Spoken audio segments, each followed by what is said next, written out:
Hello everypony, I am Critical Thought and welcome to my review of Buckball season. We've been getting a lot of one-and-done writers as of late for both my Season 6 and Season 4 reviews, and the trend continues here with the debut and final episode of one Jennifer Skelly. Most of her work prior to MLP consists of shows I've never even heard of. The only one that rings a bell is the TV series based on Kung Fu Panda, where she contributed just 2 episodes.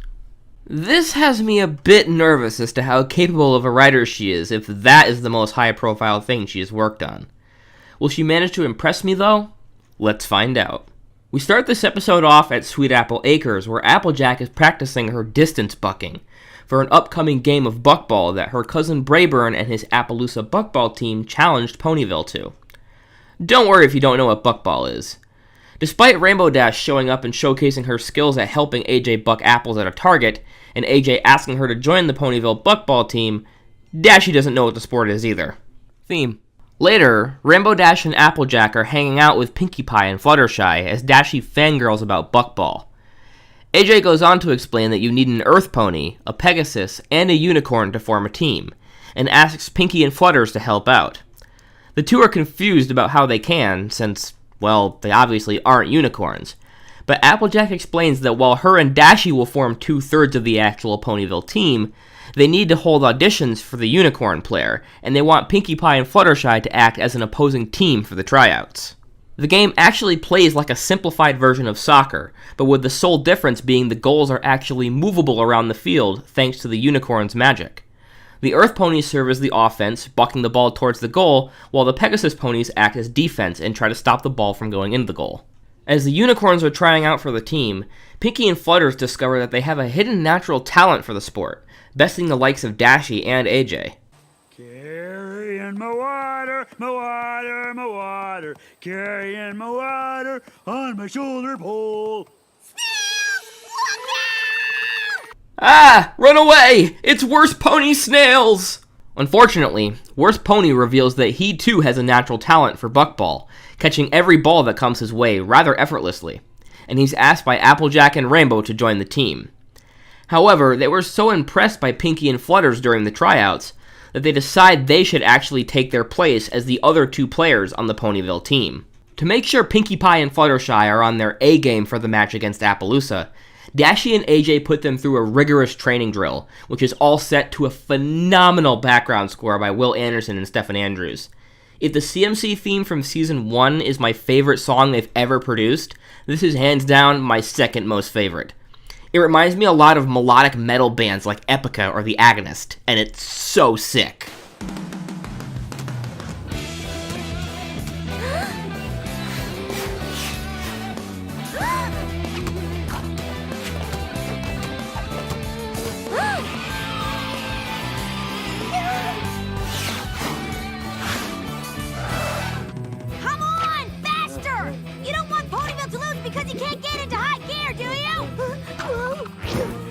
Experience tranquility.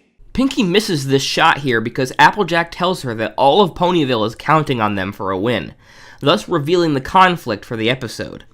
When Pinkie and Flutters are having fun with the game, they're amazing at it.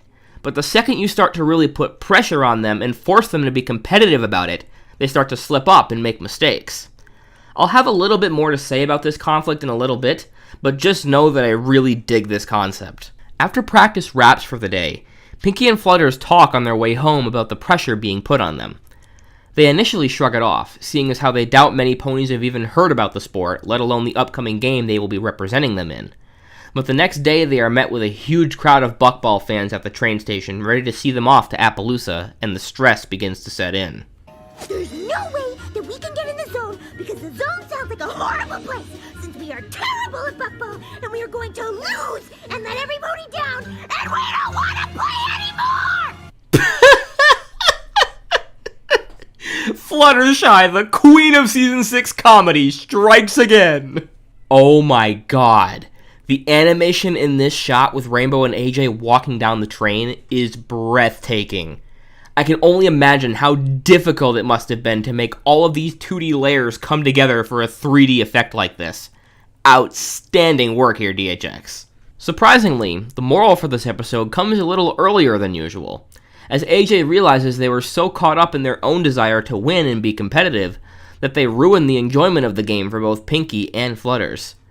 I think this moral isn't applicable to everyone, but for those that it is applicable to, it's incredibly valuable. I think many hardcore gamers would do well to learn this moral. There have been some online competitive video games that I have been driven away from completely. Overwatch, League of Legends, Rainbow Six Siege, all by other players taking the game too seriously and ruining my good time. They claim that if you're having fun, you're not being serious and are basically throwing the match away. This couldn't be further from the truth. As Pinky and Flutters demonstrate in this episode, when the pressure is off, some people tend to perform better at sports or other games. Taking it seriously actually hinders their ability to clinch the win. For me, it wasn't necessarily the pressure to perform that ruined these games for me, but the toxic community who would get angry at me or my fellow teammates when we weren't playing well. But who makes up those angry individuals? People who are taking the game too seriously and are too laser focused on their desire to win.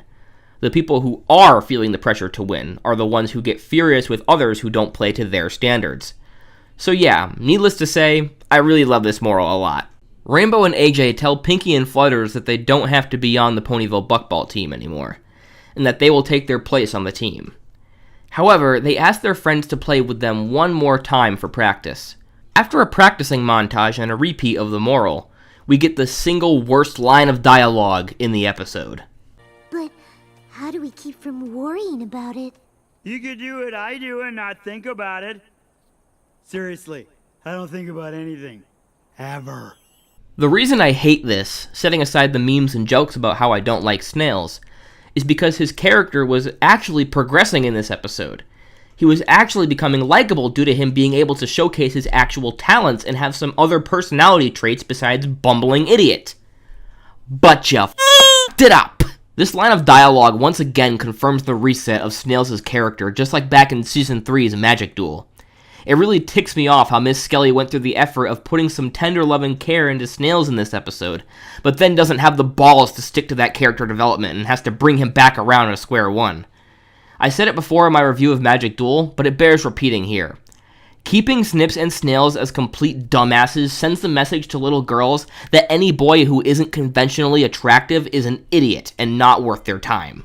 Shining Armor, Trenderhoof, Fancy Pants, Soren, Big Mac, they all share the common traits of being designed to look fairly good looking and being pretty successful at their careers. Hell, Fancy Pants has the drop-dead gorgeous trophy wife Fleur-de-Lis to show for it. But the only male ponies who are specifically designed to look a little uglier than the other ponies aren't allowed to have that same kind of success or admiration. It really grinds my gears. So after the pep talk from AJ and Rainbow, Pinky and Flutters end up competing in the game after all, leaving the game tied, match point at 5-5. When the whistle sounds again, a back and forth between Brayburn's Appaloosa team and the Ponyville team ensues, before Pinky shoots the winning goal and we close out the episode with Ponyville taking home the win. So, what did I think of Buckball season? When this episode first aired, I thought it was really boring. If I wanted to watch a sports story, I'd just watch the NFL. However, once I loosened up for this review, I found myself liking it a bit more a second time around. The biggest thing that saved the episode was the moral. It may be niche, but that doesn't make it any less valuable. The background music was also well done, and the animators really showed off their chops. However, I still don't think I'd ever really want to rewatch this one, so I'm going to give it a watch it once rating. If you go into it with the right attitude and not immediately shun it for how sportsy it is, you'll have a good time with it. As always, I am Critical Thought, and I will see you all in my next video. Never stop thinking critically.